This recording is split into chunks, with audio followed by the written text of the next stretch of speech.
Hello, everyone. Welcome to School After Hours podcast, where we talk about all things related to out-of-school time programming and education. I am your host, Jay Lee, and today's topic we're going to be diving into program sustainability. How do programs set themselves up to have that longevity to serve their communities for years and years to come? So, to have this conversation, I thought Kam Green would be amazing to have this conversation with, because she does a lot of work with programs, but also staff development. She has a couple of programs herself that she's involved in, but she also serves the community as well. Been doing it for quite a while, over like 15 plus years. So, what person better to ask? So, she's going to be joining us in our conversation today. So, we're going to go ahead and dive right in. Community Corner is a segment of the show that allows guests or myself to share tips, advice, or information on a specific topic with young people, families, or community members.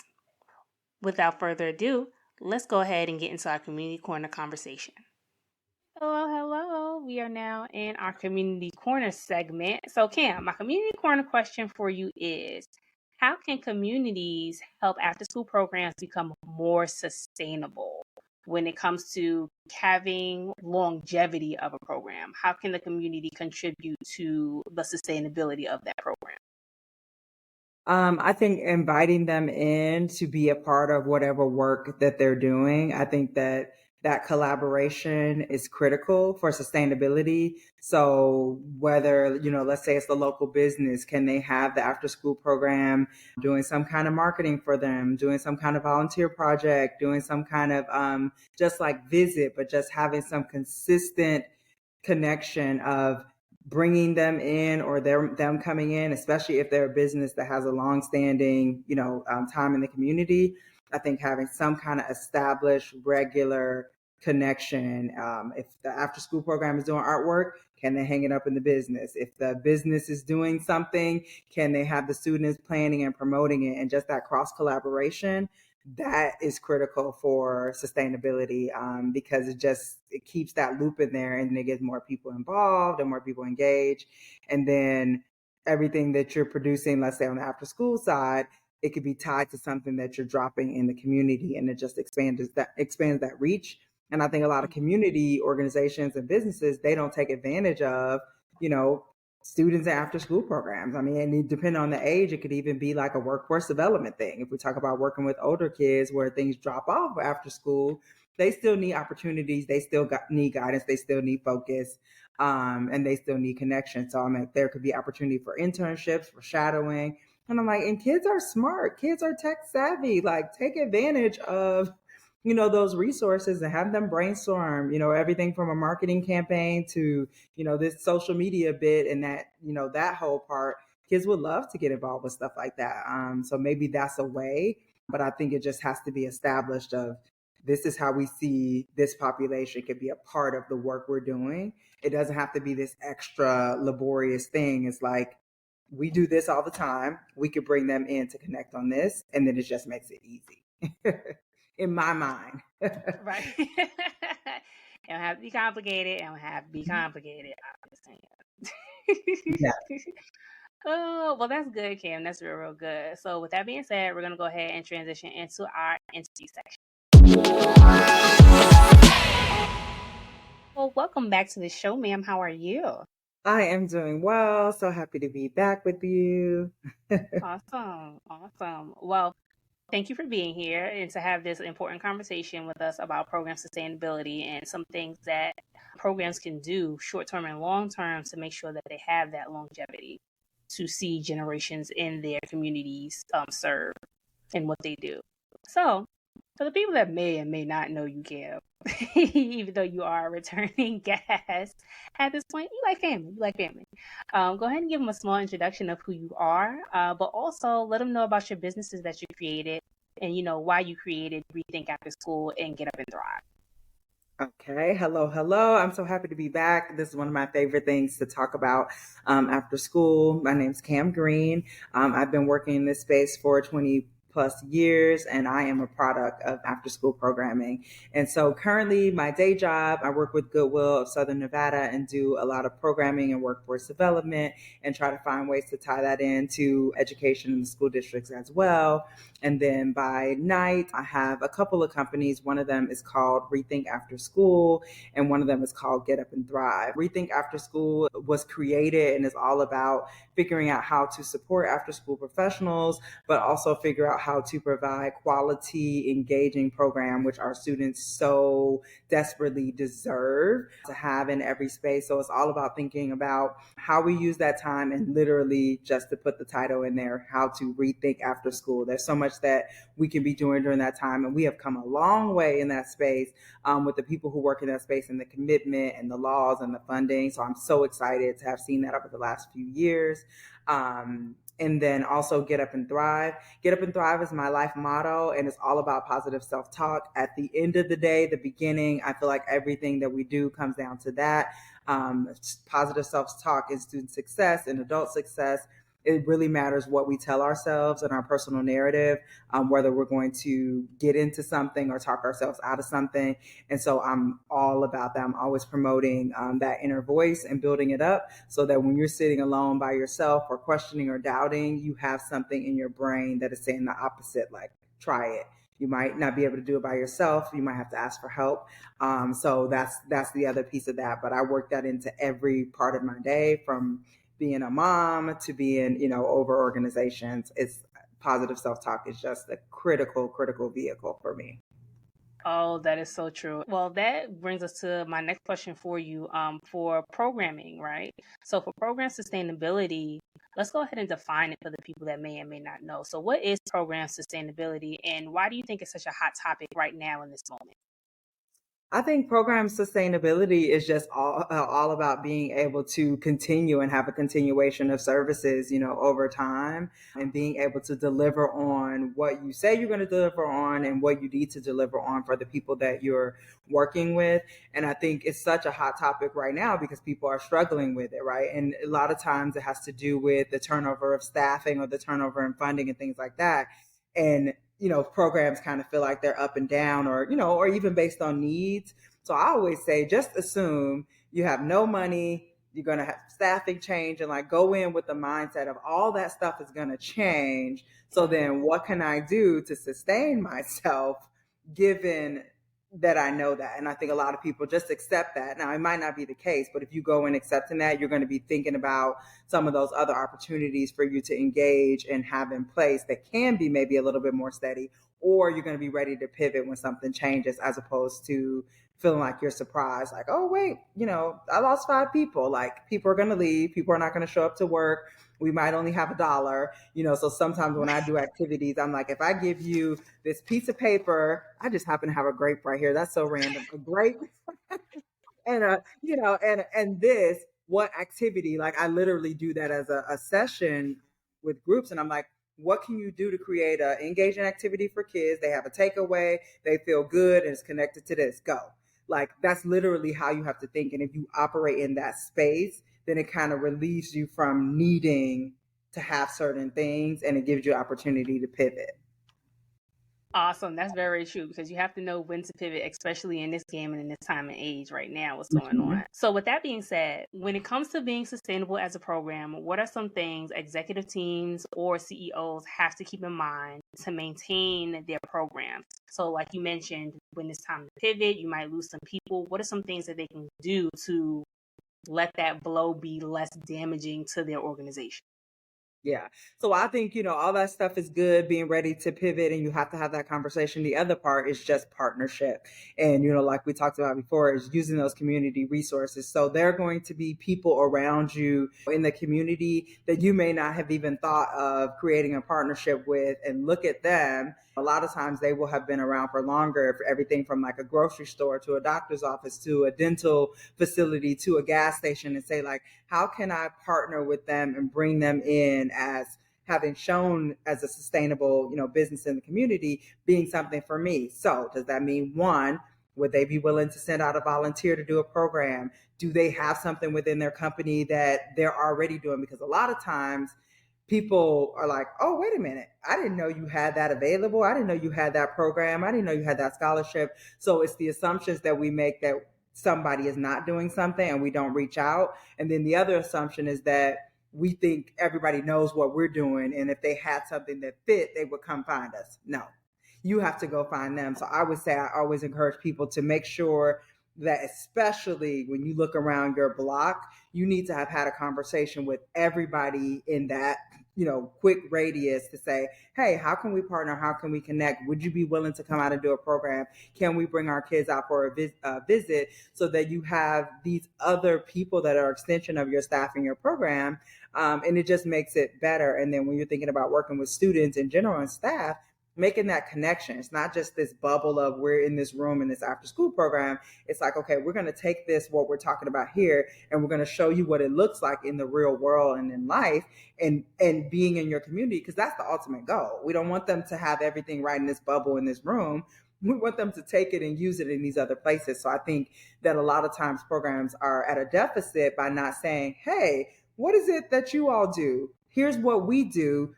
Do you see an opportunity for collaboration, or even leveraging corporate structure, or how they're doing things, to maybe take some of that into the way you're running your program? Again, if you see a business or a chain or something like that that has sustainability, they're making money, they're doing well, maybe it's just a conversation, especially if we're talking CEO to CEO or director to director, like, hey, we might need some framework or some systems, or how are you all doing this? And you just take it and you pivot and you put it on top of what you're doing, as opposed to trying to, one of the things I always say is, one, don't say I can't, say I need help, and two, you're not required to have it all figured out. So if we try to go into these silos and be like, we got to figure out everything for our students, when you could really just go say, hey, how are you all sustaining this, grocery business over 30 years in the community? What structures are you using? How are you engaging your staff? Because everybody's dealing with similar things of turnover. So instead of trying to figure it out all by yourself, maybe you collaborate with them, and maybe you find out like, hey, we have people who don't want to work in this space but want to work in this space. Maybe it's a cross collaboration of saying, helping people find their fit. So I think sometimes it's just as simple as not making those assumptions, having those conversations, letting people know what you're struggling with, especially if you looking out of your window and you see 7 businesses. You need to have talked to all of them about what you're doing, what your needs are, and then vice versa, what they're doing, what their needs are. And those kind of partnerships, those create, for me, I think they are the foundation of sustainability, especially when you're talking about supporting youth and people in a community. It can't just be, I'm gonna go over here and do this. That doesn't make sense, because at the end of the day, when they walk out, they're gonna walk into your store, your hospital, your this, your that. So if we talk to each other, and we say, hey, we're focusing on this, you do this, we could actually collaborate. And I think it always makes for better outcomes. I'm like queen collaboration. I'm like, how can we collaborate? How can we work together? That's a question that I'm always asking. And it also lifts some of the burden. I'm not ever doing anything by myself. And in 90% of the time, it doesn't even make sense, for me to operate like that. So I think that's a critical thing. And people, I think, miss out on. They go in rooms and they go behind closed doors and they plan by themselves. So include the community and include the kids that you're serving and the youth you're serving. And it just opens up the possibilities. That is true. Oh, you bring up a good point, but hold on. Hold that thought. We're going to take a quick break, everybody. So we're going to come back to this conversation. Go ahead, get up, stretch your legs, get your snacks, do what you do. We're going to pay these bills and come right back. So do not go too far, all right? See y'all in a minute. Are you a program director or thinking of starting a program? Maybe you need new curriculum that focuses on character development or technical skills. Maybe you need help establishing effective program logistics to have an impactful program culture. Or overall, you just need a program evaluation. Well, School After Hours Consulting is here to help. Contact us at schoolafterhours.com, and our contact information is in the show notes. Hope to hear from you soon. Howdy. Hello, hello, everyone. Welcome back. We're just coming back from break, and our topic of discussion is program sustainability, how to have longevity in this game of after school time programming. So, some of the things that we talked about, which I thought was a really, really good point, is collaboration with your community as a program, seeing what resources are available to you, but also coming with an attitude of service. How can you help as well as how can you get? I think that's very important. And like Cam said, like you can't expect them to come to you. Like you have to be able to go out to them. Just shop around and let people know what you have and what you offer. Because sometimes you could be literally down the block from somebody and you offer a specific service, and the company down the block had no idea. But yet you are all on the same block together. So that brings me to another conversation to have, Cam. As we're going into partnering and being part of community, seeing what we can, how we can collaborate within our community. What are some of the things that people have to keep in mind as they go on that search of collaboration with other businesses? I think just really defining, their story and what they do. And again, like we talked about before, not making assumptions like this is our program. This is what we do. This is who we hope to serve. And then also reiterating these are the same people who live in this community. I think that's an easy sell. And again, I gather a lot of people just don't know what's happening behind closed doors, but I think making that connection. And then also from a business perspective, it's like, hey, we're working with you who have families, who are buyers, who are, whatever. Like there's some relationship there that can be, inputted as well that is important to local business owners and things like that. So I think just really making it very clear of what your outcomes are, what you're aiming to do, and then just establishing, and even if it's just like you don't know what the ask is, saying, and we need help with that. Like any ideas, we're open, we're welcome. And if you have a specific ask, like we're doing this program and we need 5 of these, 10 of these, or we need that, then have that specific ask. And then the other thing is too, when you meet somebody, you don't want to ask for something on the first time, but sometimes that's okay. But one of the things you can ask for is there anybody else who you could think of we should connect to? Because your network and things like that, that's going to be more valuable than so many other things. So if each person you meet and connect with, you ask them to connect you to somebody else, then you're expanding the people that you can collaborate with. And it might take you past that block, but at the end of the day, that's a good thing, right? Because you could be going back asking them for funding, and we don't know what we don't know, and we don't know who we don't know, until we know them. And sometimes you just need that introduction. Sometimes it's like, I never thought about that person, or I didn't know they did that, or I didn't know they had a fund or something like that. So don't make assumptions, ask, and then be very clear on this is who we are, this is what we do, this is who we want to serve, we need help, or either generically or specifically we need this, and it might not come from you, but do you know anybody, do you have a person? Just be okay, having that conversation. Right. And you do bring up a good point because who you're talking to, they may not have exactly what you need. But if you never ask, well, do you know somebody that Yep. could point me in the right direction of getting, this need met? And, it brings up a different dialogue. And that person may not have what you need at this moment, but it doesn't Hmm. mean that they won't have what you need later down the line. So it's also important to kind of nourish those relationships, I feel like, as you go, Absolutely. just to continue to pour into your community as they pour into you. Absolutely. Yeah, no, it's all about that, that cycle of, how can we support each other? Because at the end of the day, you want your community to be thriving. And it's not just about your program being sustainable, but then local grocery shops are closing down, doctor, like, you want everything to be operating at the height and everybody getting what they need. And that's where the collaboration comes in, the connection, as opposed to everybody operating in silos when you're trying to serve the exact same people every single day. Like, you gotta connect that and connect the dots. Right, exactly. So one of the things that you did bring up in our previous conversation or the before the break is not just knowing when to pivot, but you may have some staff that might leave. You may have some staff that come in, you got to retrain. But also, we're going to talk about this money. You may have only $1 left after getting like a couple of hundred for the beginning of the year, depending on expenses and cost of programming nowadays because everything is rising. So my question is, like, what are some of the strategies, programs to use to get ahead of those struggles and that cost? I think it comes down to getting out of silos. Like, yes, there's government grants, and a lot of those are larger. So sometimes people get so hyper focused on, oh, I need this $500,000 to run this program, and I'm going to go after this. I'm going to write this grant. And if they don't get it, they at the same time they should have been figuring out, well, $20,000 can add up from these different people to 500. So just thinking about those micro opportunities to engage people. So is it a smaller campaign? Is it a local campaign from businesses to say, hey, we want 100% of local businesses within 10 miles to support us with $10, $100, like whatever, but find a way to engage and say, hey, we're going to put up some kind of banner to say we have 100% local community support and get some kind of buy-in.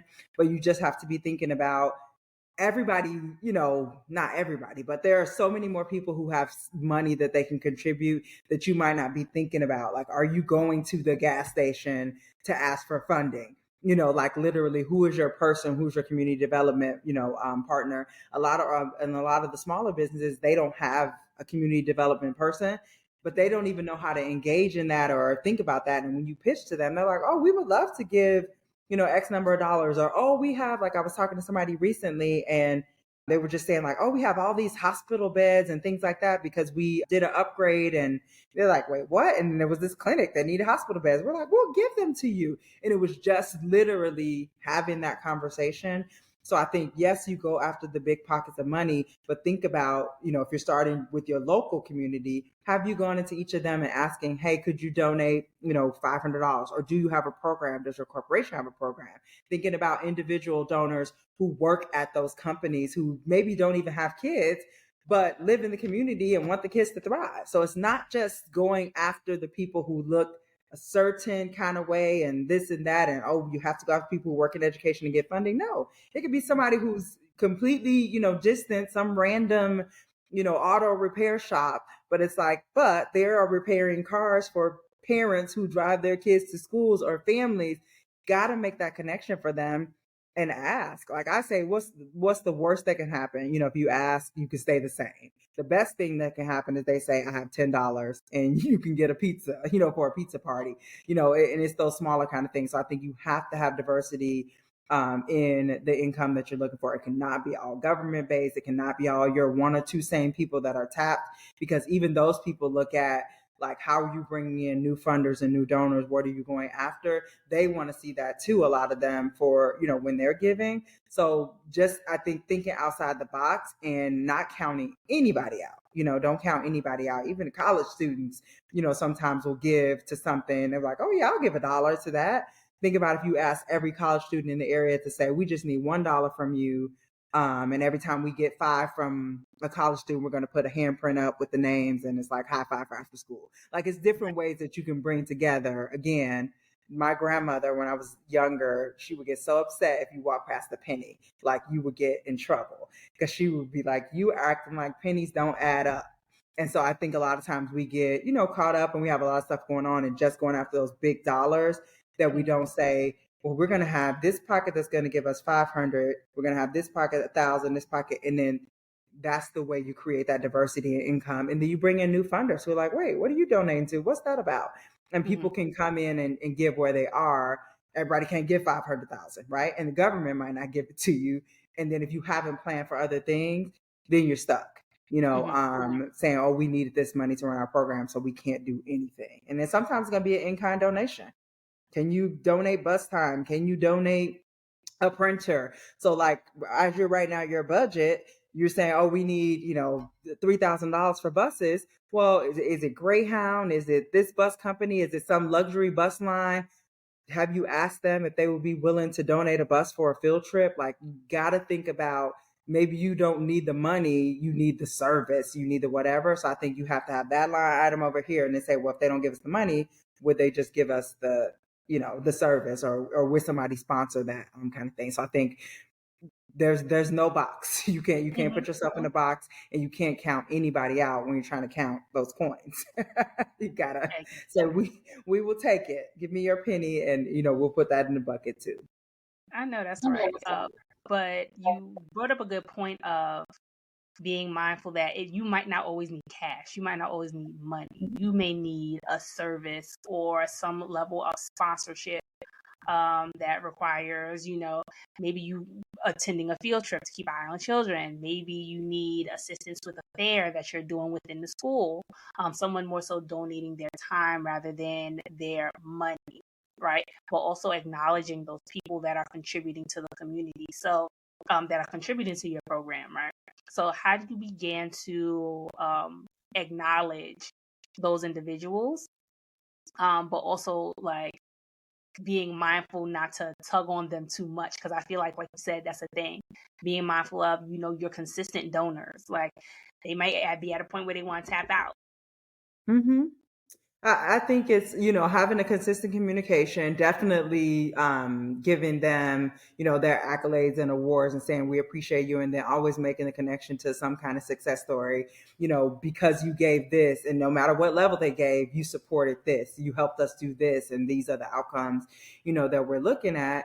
But then I think, like you said, you just always have to be building a wider pipeline so that it's not you constantly going to that same person, especially if it's physical time. So it's like really thinking about how you're tapping into people and saying, hey, we have these slots you can jump into, and not making the offering easy for them to jump into, easy for them to sign up, whether it's a sign up genius or whatever kind of form you got going on.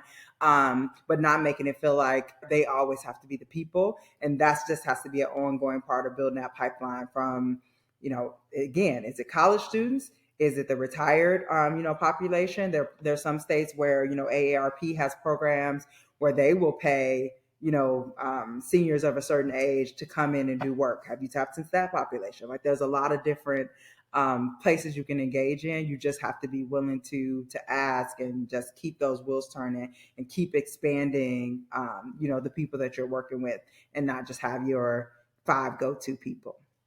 All right, Cam. So that brings me to my next question. For some of those things that you mentioned as far as program challenges go when it comes to sustainability, what are some of the strategies that programs can use to get ahead of those struggles, like staffing, cost decreasing? You started off with 10,000, now you're down to $1. Mhm. All of those things. So what are some of the things that programs could do to get ahead of those situations? I think, one, acknowledging that that's going to happen and just making those assumptions. But two, I think really thinking outside the box in terms of where you're getting your people and your funding from. And so, again, it's good. I know a lot of programs go after government funding or a specific kind of funding, or they're relying on state or school funding, or even maybe a little bit from the parents. But start to think about looking around your community first. Some of these other companies, do they have programs where they, do community development and they'll give funding, or maybe they're not even aware of that, but making sure you go out and you communicate what your program is doing, who you're working with in the community, and offering them an opportunity, if they have it, to be able to give back to your program. And again, like we talked about before, not making that assumption that they know what you're doing, they know you're over there. Never make that assumption. So here, this is what we do, this is who we serve, and it's the same people that you're working with. Do you have an opportunity to give? And we talked about, not only is it funds, it might be something in kind, it might be a service, it might be a volunteer person.